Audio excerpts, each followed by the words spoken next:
তাহলে যারা রোজা রেখেছি তারা একটা ইবাদত করছি আজকে, ঠিক কিনা?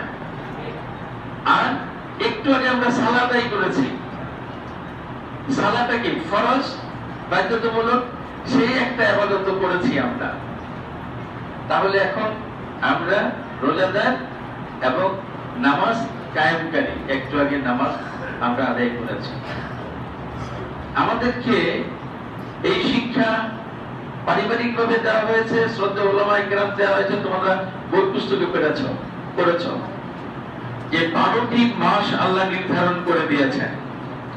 এর মধ্যে সর্বোত্তম মাস হচ্ছে পবিত্র রমজান মাস, মাহে রমজান। তো এই রমজান মাস এখন উপস্থিত আমাদের মধ্যে। একটু আগে শুকরিয়া আদায় করলাম যে গত বছর থেকে এই বছর পর্যন্ত অনেককে পৌঁছান নাই, আল্লাহ মৃত্যু দিয়ে দিয়েছেন, তারা আসতে পারেন নাই। তা আমরা এসেছি, এটা আমাদের জন্য আল্লাহর অসীম অনুগ্রহ এবং দয়া। এই জন্য আমরা শুকরিয়া আদায় করবো না? কেউ কোনো উপকার করে আমরা বলি না থ্যাংক ইউ, থ্যাঙ্কস বলি না? আল্লাহ যে আমাদেরকে এই হায়াত দিয়ে এখান পর্যন্ত পৌঁছালো, তাহলে আমরা তাকে একটা থ্যাঙ্কস দেবো না? এই থ্যাঙ্কসটা তোমাদেরকে শিখেছি না? রোজ সকালে ঘুম থেকে উঠবো, আল্লাহকে স্মরণ করে বলবো আলহামদুলিল্লাহ। কারণ যখন ঘুমিয়েছিলাম তখন তো মৃত প্রায়, অনেককে ঘুমের মধ্যে মৃত্যু দিয়ে দেন, আর সে জাগতে পারে না। তো তুমি আমি যখন ঘুম ভাঙে, তখন যখন আমি জাগি, প্রথম কাকে ধন্যবাদ দিব? শিখিয়েছি তোমাদেরকে।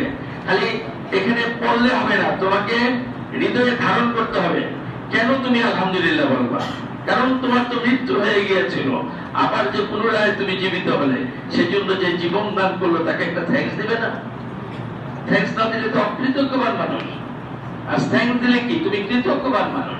তো তুমি কৃতজ্ঞবান মানুষ হবে না? কৃতজ্ঞবান মানুষ হলো উত্তম মানুষ অকৃতজ্ঞ মানুষের চাইতে। তাহলে আমাদের স্কুলের ছাত্রছাত্রীরা হবে কৃতজ্ঞতাবান মানুষ।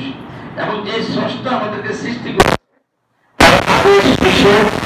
মেনে চলার মানুষ হবে আমাদের ছাত্রছাত্রীরা।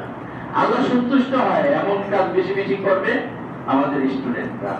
অন্য স্কুলে অনেকে পড়ে, তোমাদের এলাকার বা সহপাঠী অনেকে। এই স্কুলে তুমি এসেছো, এই স্কুল থেকে যদি অন্য স্কুলের চেয়ে বেটার কিছু তুমি নিয়ে যেতে না পারো, তাহলে এই স্কুলে আসার সার্থকতা কোথায়? বুঝতে পেরেছ?